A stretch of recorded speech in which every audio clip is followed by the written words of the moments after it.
Tiga tersangka pembunuhan sopir truk yang angus di Tunu jalani rekonstruksi dengan 42 adegan di Mapolres Ogan Ilir.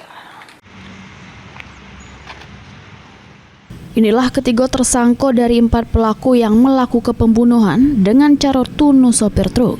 Korban atas nama Asril Wahyudi, 28 tahun, sopir truk tronton asal Solo Selatan, Sumatera Barat. Ketiga tersangka jalani rekonstruksi sebanyak 42 adegan di Mapolres Ogan Ilir, sedangkan si pelaku yang masih buron diperankan oleh anggota polisi. Kasat Reskrim Polres Ogan Ilir AKP Muhlis membenarkan rekonstruksi adegan yang dilakukan ketiga tersangka dengan didampingi kuasa hukum tersangka sama pihak kejaksaan. Juru rekonstruksi ketiga tersangka menyerang serta mencekik korban sampai tewas di jero tronton.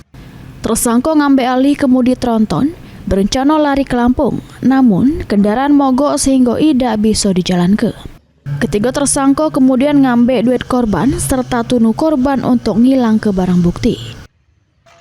Rekonstruksi dilakukan untuk menunjuk gambaran yang jelas, pecah peran bagi ketiga tersangka, keterangan saksi dengan adegan yang jelas, sehingga bisa cepat dilimpah ke perkaranya ke Kejaksaan Negeri Ogan Ilir. Tujuan dari rekonstruksi ini kami lakukan untuk memberikan gambaran yang jelas apa saja peran-peran daripada tersangka, kemudian keterangan saksi dengan memperagakan adegan-adegan yang masing-masing para tersangka lakukan, sehingga dapat memberikan gambaran yang jelas untuk kami limpahkan ke Jaksa Penuntut Umum berkas perkaranya.